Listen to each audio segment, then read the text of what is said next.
Have you ever felt like you're broke, but you don't even buy extravagant things? It's one of the #1 complaints people call me with. My name is Brie, and I'm a personal finance expert, the founder of From Sheep to Shark. I invented the invisible system to stop bleeding money and start stacking cash, and I run a financial coaching program called Shark School. And low joy purchases is what we're going to talk about today.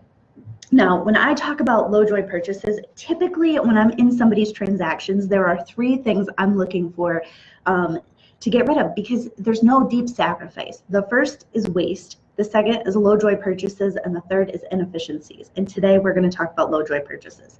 So a low joy purchase is something that you buy and you get a momentary delight of instant gratification.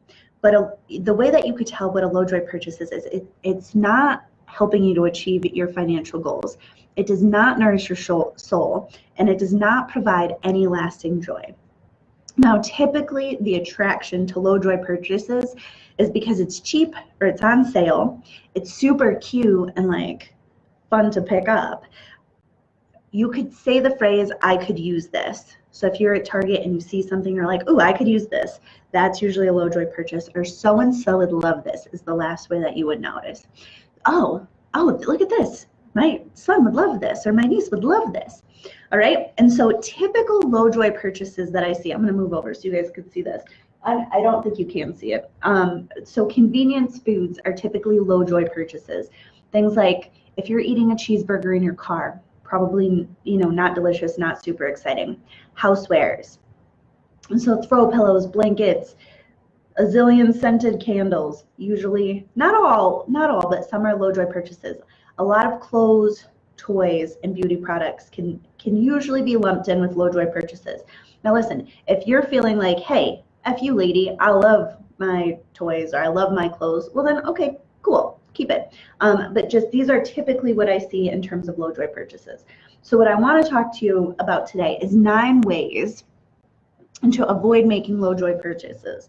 So the first is most important, and you should have, you want to make financial goals that are in alignment with your life goals, something that makes your little heart sing, something that's important to you, right? So that's the first thing. Now, the second thing that you want to do to avoid low joy purchases is you want a self-care, self-love routine that actually nourishes your soul.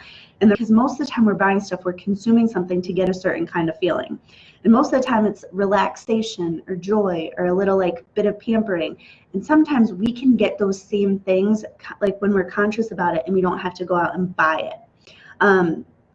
Now, when you're getting ready to go to the store, you want to know what you want and what you need before you get there. That's number 3. So making a list would be a good idea. So that way, if you go into Marshall's, for example, you're like, I need black pants. You're going to go to the pants section. You're going to find black. You're going to find your size. You're going to get out of there. If you wander around the wonderful Marshalls or the mystical Target, you are so much more likely to overspend and buy things that are low joy purchases.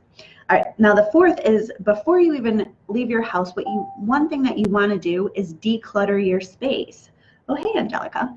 You want to declutter your space. And the reason for this is because when your space is nice and clear, nice and clean, then you don't want as much stuff. It changes your desires. It changes what you want. So that's number 4. Now, when you actually get to the store, so this is different. So you're actually in the store. So these are some practical ways to avoid the low joy purchases. Number 1, set a timer. Set a timer and stay focused. So if you're going to go into Target, for example, you want to have a time limit and you're like, all right, I'm going to be in and out of there in 8 minutes and see if you could do it. And then what this is going to help you do is it's going to help you stay focused. All right. So another thing is you want to anchor price against your goal or against time instead of against price. Now, stores are super manipulative. And so if you walk into a store, a lot of times the new stuff that's not on sale is in the front. So this makes you think, oh, this shirt is $60. And then you walk further back into the store and you see the shirts are $30 or whatever else. Now, what your brain does for you is it anchors the price of the first thing it sees. And then it makes the other shirts look cheap in comparison. So what you want to do is when you're buying something, anchor the price to something else. So let's just say this shirt is $30. How much time does it take me to earn $30? Or if I was going to go on, if my financial goal is a dream vacation, how many delicious margaritas can I have or this shirt? So you want to anchor your price against something other than just the other stuff you see in the store. So that's the second way, or the sixth way. Okay. The third thing is buy stuff that you plan to keep. Low joy purchase, like you do not want to be going back to the store to return stuff. It doesn't make any sense. It takes up a lot of time, and it is like most certainly a low joy, like that is usually a low joy transaction, and then you have to do it twice. So try stuff on, make sure you like it, and buy it to keep it. Don't buy it to return it. Okay, number 8 is avoid wandering. These stores they're made to be like wonderful mazes. They really are. And there's a lot going on to manipulate your brain to get into those impulse purchases. So avoid wandering around in stores. And number 5, this seems silly, but avoid picking stuff up. Once you pick something up, your brain signals to you that it's yours, and that you want to maintain ownership of it, even though you didn't buy it yet. So if you're at a store and you're doing a lot of touching, chances are you're going to do way more buying. So those are some nice, easy tips to avoid low joy purchases. So reach out if you need anything. I'm here for you, and I'm always happy to help. Bye, everyone.